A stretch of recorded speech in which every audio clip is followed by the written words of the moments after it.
What's up, guys? Part-time Gamer Dad here. Today, I'm giving you my SummerSlam 2024 predictions. It is Tuesday, July 30th. We are about to go on a family road trip, so I need to get this out of the way now. Also, I won't be able to watch the pay-per-view or PLE as it happens, as I'll be at a wedding, the whole reason that we're going on a road trip. So, I'll give you my review when I get back. It might be a little later than usual, but let's get into the predictions.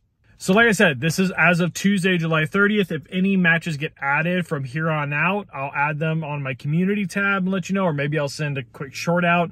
But as of right now, we got 7 matches scheduled. And I want to kick off with the one that I think is the most exciting. That is CM Punk versus Drew McIntyre with Seth freaking Rollins as the special guest referee. Now, we just saw that Seth Rollins said the only rule is that you have to listen to me. I think we're going to have maybe a SummerSlam 97 situation where Brett took on Undertaker for the championship. Shawn Michaels was a special guest referee. He's got some beef with Bret Hart, and then that cost Undertaker the title. Obviously, this isn't a title match. That match we'll be talking about later between Damian Priest and Gunther. But with this match, I do feel like Punk's going to get in Seth's head, and that might give Punk the victory over Drew McIntyre. I do think we work towards a title match at WrestleMania 41 between Seth and Punk, because we got to get Punk that main event match. I think it's coming. I think this next WrestleMania makes sense. So how do we get Punk to the title? Because I think Punk wins the championship, and then Seth goes and takes it from him at Mania. But I think the only way we do that is we start planting the seed now of Seth versus Punk and setting up Punk to be able to go towards a world title by getting this victory. Now, also, this may not be the only match between Punk and Drew. We have some other pay-per-views coming up that might lend themselves to stipulation matches. I would really love to see a Hell in a Cell match between these two. I also don't want Punk to get injured again, but I think that when it's all said and done in terms of like the initial match of this feud that's been awesome, without any matches or even half of the equation and CM Punk being gone, I think that this match is going to end with CM Punk hand raised. It's going to be kind of controversial. I think Seth is going to accidentally cost Drew the match, but I think that's where we're heading. And then eventually, maybe we have a triple threat that comes out of this at Bad Blood or something to that effect. But in this first meeting, I think storyline-wise, I'd love to see Drew win. I think Punk's going to get the win to continue the story. Next up, for the Intercontinental Championship, Sami Zayn defends against Braun Breaker in a rematch from last month, Money in the Bank. I'll be honest with you, it just makes the most sense to have Braun win. I think Braun runs through Sami, learns from his mistakes in their last encounter. I think they did a great job getting Braun his heat back over this last month and kind of building that story to him getting the championship match again. This one, I don't need to go into much detail. I talked about it in my Money in the Bank predictions. It just makes the most sense to have Braun steamroll through Sami. Sami's had a great run. That match with Gunther was great. He's had a really great match quality consistency, similar to Cody on the SmackDown World Championship side, with all of his defenses. Great story with Chad Gable, and now a really solid story with Braun Breaker. Time to give Braun the title and just let him really solidify himself as the next big thing, no pun intended. But I also think that this match will not be as back and forth as the Money in the Bank match. I do think this will be a glorified squash, is at least what I hope. Similar to Cena versus Brock from SummerSlam 2014. It's 10 years after the fact. So let's have that underdog, never give up spirit. He can kick out of a few spears, but at the end of the day, Braun's just going to put him away easily. Maybe put his foot on Sami to get the win, would make a statement, and walk out as the new IC champ. Logan Paul versus LA Knight for the US Championship. I called this match months ago when I was doing previous predictions for like Royal Rumble and WrestleMania. I said this was the match we would have at SummerSlam, and that this is when Logan would lose the title, and I stand by that. LA Knight's the guy to put him away. Give Logan a little time away from the U.S. title picture, or, let him continue. We can have, they're going towards Bad Blood and some future pay-per-views. But he's so inconsistent with how often he's defending that championship. I think it's time to just take it away. He's done a great job promoting WWE, and he'll continue to do so. I think it's time to build up his next big feud, or he could continue to feud with LA Knight, but I think LA Knight needs to win the championship here in Logan's home state, which will be fun. And you know what? Kudos to Logan. Like, even though he hasn't had a lot of defenses, he's really proven that he is a wrestler, and he's great at what he does. Say what you want about him as a human being, as a performer, he's really done a great job, and done a really awesome work in terms of like making that title feel a little more prestigious than it did before, especially taking like Impulsive and just in all these different environments. And so kudos to him, regardless of how I or anyone feels about him as a human being. But it's time, yeah, to give LA Knight his title. Let's talk about Bayley defending her WWE Women's Championship against the Queen of the Ring, Nia Jax. And then we have Tiffany Stratton kind of looming in the shadows with the Women's Money in the Bank briefcase.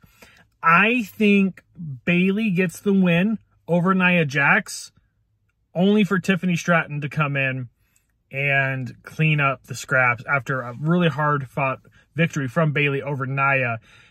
Or maybe Nia attacks Bayley after the fact, and Tiffany comes in and cashes in and capitalizes on the opportunity. And then we have Tiffany Stratton as the women's champion with Nia Jax as her muscle and heavy, and eventually, you know, it kind of goes back to the Alexa Bliss Nia Jax storyline. Like, maybe Nia Jax, you know, goes after Tiffany Stratton, although I don't see that happening for a long time. That's kind of what I would like to happen. I think it makes a lot of sense. I'm just kind of right now going to give you my prediction on Bayley versus Nia, which I think it's Bayley. I think Bayley makes the most sense. This feud between her and Nia and Tiffany is just kind of starting to get like some legs under it. So, you know, let this kind of breathe out a little bit. So even if the briefcase doesn't get cashed in, then we still have somewhere to go with it, which would be positive. And I don't think that happens if Nia Jax wins. Also, not the biggest Nia Jax fan. I think she's improved, but also Bayley's kind of had an okay run. It's been kind of lackluster. I think giving her a proper storyline against both Tiffany Stratton and Nia Jax would be a good way to put a last final chapter on this run. So I like to see it extended a little bit further. So I got Bayley for the win. Speaking of the other women's match at SummerSlam 2024, the Women's World Championship match between the defending champ Liv Morgan and the returning mommy Rhea Ripley. Guys, this one's hard to call because Dom has seemingly aligned himself with Rhea, broke Liv's heart, or is this all a ploy? Is this all an opportunity for Dom to actually set up Rhea and give Liv the win and cast his lot with Liv Morgan? Or is Dirty Dom, is he faithful to Rhea Ripley, and instead we have Finn Balor and JD McDonough cost Rhea Ripley by aligning themselves with Liv Morgan? I do think that this is the beginning of the end for the Judgment Day. I think in some way or another we're going to see Liv Morgan retain. I don't think Rhea Ripley gets the title back just yet. I think she will eventually, but I don't think that happens here. So I have Liv Morgan one way or another, whether it's Dom or Finn or JD. I think that we're going to see Liv retain by shenanigans, and then down the road we'll have Rhea win the title back. But let me know in the comments below, do you think it's going to be Dom costing Rhea? Do you think it's going to be Finn? JD? Is Liv going to win straight up? I just can't see that happening. Although, who knows? I mean, she burned those pictures of her and Dom, so maybe she's going to come out of this like a woman on a mission and destroy Rhea. But whatever happens, I have Liv with the win and retaining the title.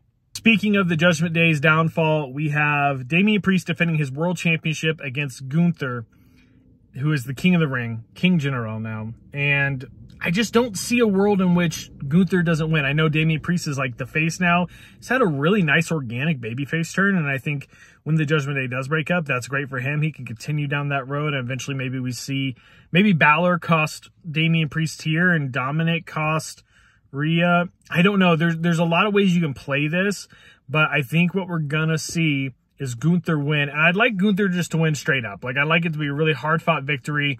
I'd like for Damian Priest to really stick to his convictions and say, I have heart. I'm going to go into this all out, and I'm going to make sure that I didn't leave anything, you know, back. I didn't hold anything back. I left it all on the mat. At the end of the day, Gunther's just that good, and now he can have a title run all the way up to WrestleMania. And It'd be interesting to see who he fights at WrestleMania. Maybe Ilya Dragunov. That'd be kind of cool. But then we have Bash of Berlin coming up, and it just makes sense for Gunther to win. If Gunther doesn't win, I mean, he wins at Bash of Berlin, but just give it to him here. Especially with Nia Jax losing as Queen of the Ring, have the King of the Ring win. Plus, also, it feels like they've been doing everything they can to get Damian Priest to this point where Gunther could defeat him and be the one guy who can do what CM Punk and or Seth Rollins and Drew McIntyre couldn't do in dethroning Damian Priest. So, you know, at the end, or Jey Uso, right? Jey Uso was the first challenger. So while I would love Damian Priest to like start this babyface run and be a great babyface champ, I really think Gunther, it's long overdue. Let's give him the world title. Let's let him have a monster run. And I'm excited to see what he does. Now, Imperium's not really around, right? And at the same time, that's okay. Let him have this solo run. He's a beast. He's great on the mic. He can build feuds by himself. I think it's time for the world to see, like, at a world championship level in WWE, Gunther's the guy that could carry that Raw torch. So I have Gunther to win the World Heavyweight Championship. And for me, this is the easiest one to predict. We have Cody Rhodes defending that WWE Championship against Solo Sikoa, the new tribal chief, who's going to get a wake-up call when the true tribal chief, Roman Reigns, returns at SummerSlam. And whether it's Roman Reigns costing Solo Sikoa the championship, whether it's Roman Reigns spearing him after the fact, whether it's the Usos and Roman coming out to help Cody and Sami Zayn maybe as well, to fight back the new bloodline, the OG bloodline, and the new bloodline face off if Paul Heyman comes out to screw over Solo. I don't care what happens. Solo Sikoa is not walking out of SummerSlam the WWE Championship. You quote me now, you can screen record this, you can put it all over the internet. I don't care. There's no way Solo Sikoa becomes the WWE Champion. Cody Rhodes continues on. We're going to get Cody versus The Rock down the road. I really believe that. And also, we're building towards Bloodline versus Bloodline. So, in the construct of what's happening with this feud, sure, Solo Sikoa, it's fine. That I still just don't buy him as like a world championship contender. That's okay. Let him go after this. This is a great opportunity for him. Prove me wrong. At the end of the day, Cody is going to win. Cody has beaten Solo so many times. Solo has lost so many times since he beat John Cena last year. And I think that Cody wins again, easily here. I don't think he needs the help from Roman, but afterwards, maybe there's a beatdown going on. We hear that epic music, the head of the table music play, and Roman comes back, and we get a babyface, at the very least tweener, but I think babyface Roman Reigns realigning himself with the Usos, bringing back the OG bloodline to combat against the new bloodline. Jacob Fatu and Roman Reigns, that face-off is going to be epic. So I have Cody Rhodes for the win. All right, guys, let me know in the comments below. Who do you got with all these matches? Thank you so much for watching the video. Make sure you like the video. Make sure you subscribe to the channel if you're not already subscribed. I'll see you very soon.